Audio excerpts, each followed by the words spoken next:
Hey guys, this is Kelly with City Slickers Homesteaders. So today I wanted to do a video response to Heather from the Kneady Homesteader in regards to the complete guide to pressure canning book. So I got the book.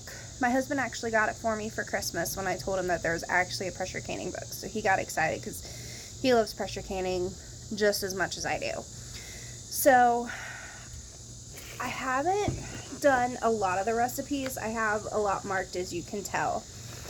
But I have kind of noticed where she was talking about like some of the times are definitely off. But I think when I've kind of looked through them, I necessarily haven't looked exactly at the times, because I know if I'm canning anything with meat, it's automatically, you know, the 75 minutes for pints, hour and a half for quarts. So I never, you know, necessarily paid attention to that.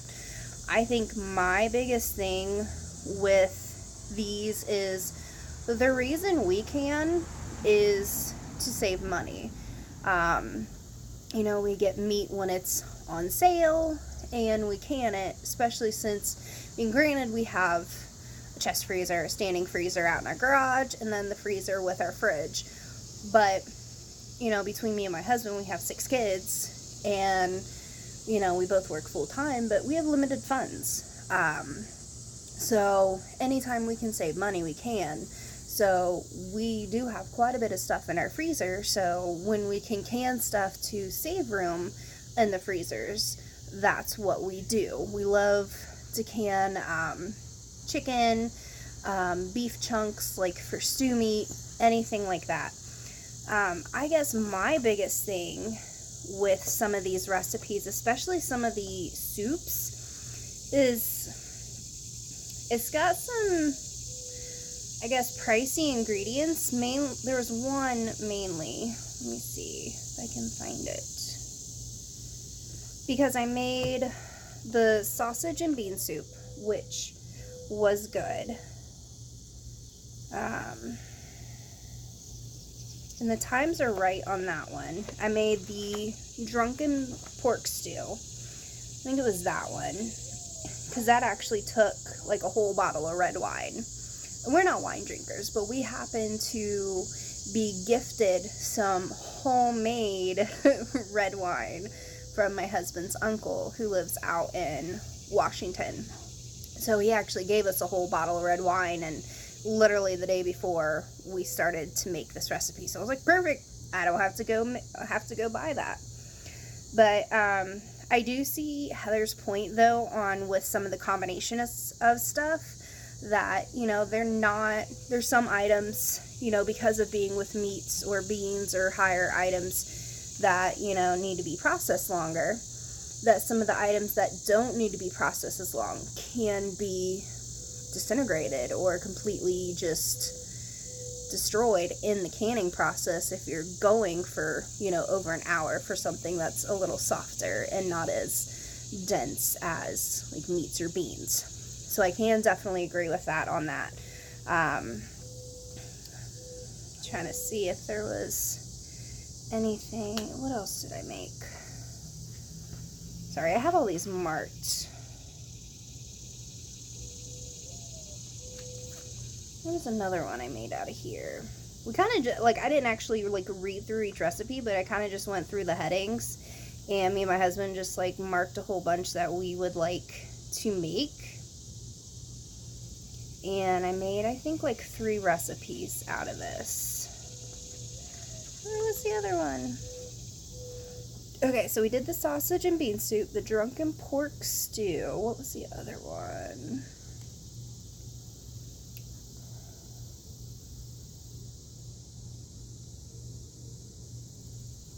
Oh, I did do the candied jalapenos. I forgot I did those. There was another one I know I did in here.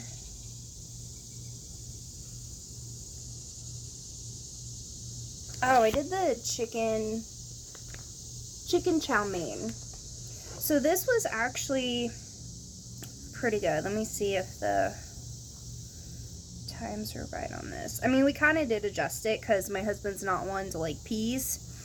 So I did kind of put more green beans in than peas. But yeah, there was just some of the stuff when I've looked through these that, you know, there's just certain items that are mixed together that, you know, would be great for soups, like if you're just cooking it on the stove or something like that. But to actually pressure can it, some of the stuff might be not processed correctly. What, baby? Okay, guys, sorry, my phone decided to stop recording for me.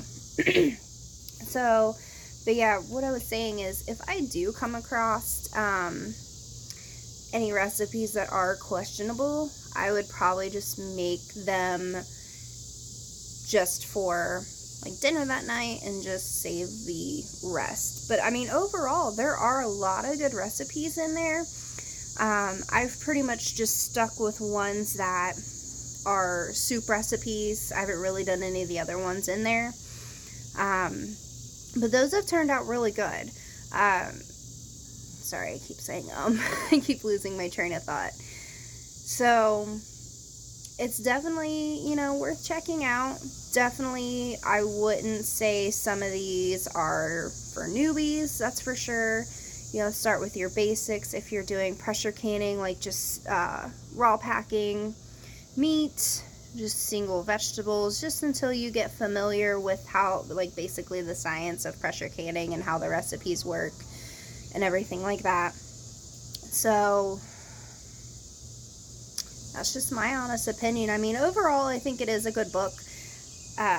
Like I said, I haven't looked at any of the other ones really, other than the ones with meat. Those, I noticed, do have the correct times listed on them. So I can't say whether, you know, I have noticed it or not. But if Heather noticed it, then I definitely agree that, because she's definitely more seasoned at this.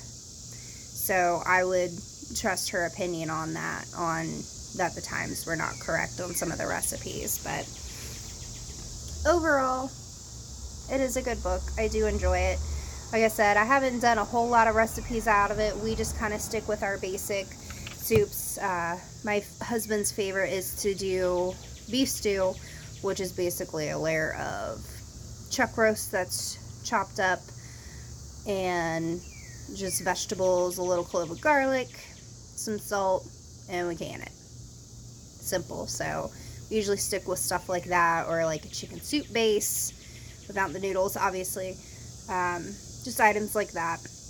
And then just regular basic, you know, individual items like the beans, green beans, potatoes, carrots, stuff like that is usually what we'll do with pressure canning. But it is fun to kind of experiment with new recipes. Like I stated, I think some of the ones that we did probably cost more than what I would normally put into a soup to can, because like I said, we like to can to save money, not to necessarily spend more money on items that we wouldn't normally have in our pantry. More specialty items, I guess you would say.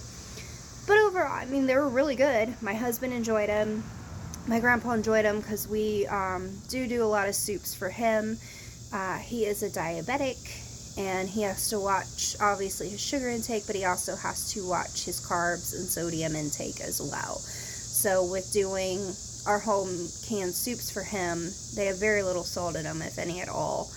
And when he was buying store-bought canned soups, he had an issue, and that's when he kind of found out he has to watch his sodium, because those have so much salt in them. It's ridiculous. It's like thousands of milligrams of sodium. It's absolutely ridiculous. So we try to can stuff for him. We'll send him home with our broths and stuff like that too, and our home canned green beans. So, but overall for this book, you know, it is definitely more for the seasoned canner or somebody that has been canning a lot. I wouldn't say I'm seasoned. I've been doing it for a few years now, but we do can quite often, and I always like to try new things. So I guess I would say that, you know, I'm, I guess, in the middle of the road. I'm not a newbie, but I'm not seasoned at all. But I do like the recipes in here. Like I said, if it's something that you still want to try just to make for dinner one night, definitely, you know, they do have some good recipes in here, at least for that. So, but yeah, so I just wanted to give my opinion on that. So if you guys have any questions or comments, leave it down in the comments. And that was just my, you know, video response to the Kneady Homesteader's video in regards to one of the books. She showed two that she did a review on, but I don't have the other book. And I'm definitely not going to be getting that book after seeing her review. So, not going to be doing that. I think it was called the Modern Pressure Canning Cookbook or something like that. Definitely wasn't impressed from the stuff that she said with it, so I definitely won't be investing in that book. But I just wanted to share that with you guys, and I will talk to you later in our next video. Bye!